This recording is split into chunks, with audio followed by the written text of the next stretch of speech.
Assalamualaikum warahmatullahi wabarakatuh. Alhamdulillah, Allahumma salli ala sayyidina Muhammad wa ala alihi wasallam. Alhamdulillah para jemaah hadirin Allah sekalian, ini tazkirah kita yang pertama dalam bulan Ramadan ini.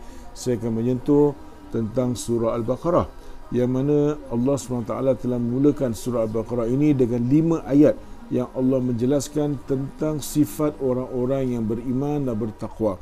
Kemudian selepas 5 ayat tentang orang bertakwa, Allah Subhanahu wa taala menjelaskan 2 orang tentang orang-orang yang tidak beriman kepada Allah Subhanahu wa taala, iaitu orang-orang kafir. Dan kemudiannya lagi 20 ayat Allah SWT menjelaskan tentang sifat orang-orang munafik, ya.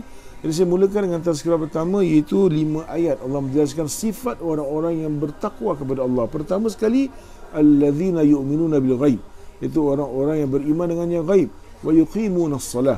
Setelah beriman kepada Allah, mereka mendirikan salat, wa mimma razaqnahum yunfiqun, dan juga menafkahkan sebahagian yang apa yang telah Allah kurniakan kepada mereka daripada rezeki, ya. Kemudian walladzina yu'minuna bima unzila ilaika, iaitu orang-orang yang juga beriman dengan apa yang telah diturunkan oleh Allah sebelum ini daripada kitab-kitab langit.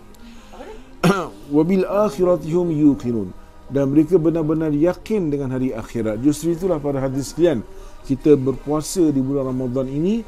Dengan mana kita berpuasa itu tujuannya akhir matlamat kita la'allakum tattaqun.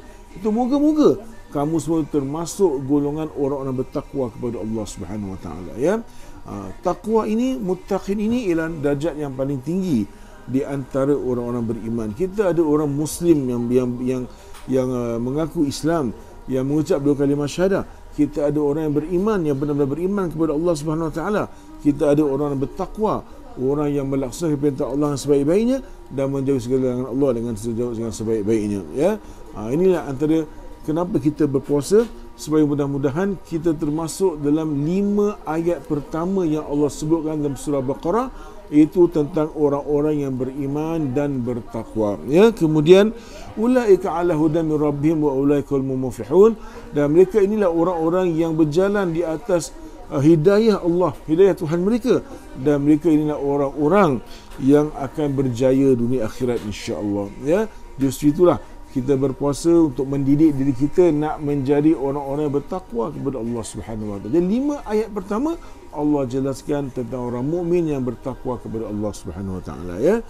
Justru itulah kita sentiasa memperbaiki amalan solat kita. Kita sentiasa memperbaiki amalan-amalan puasa kita.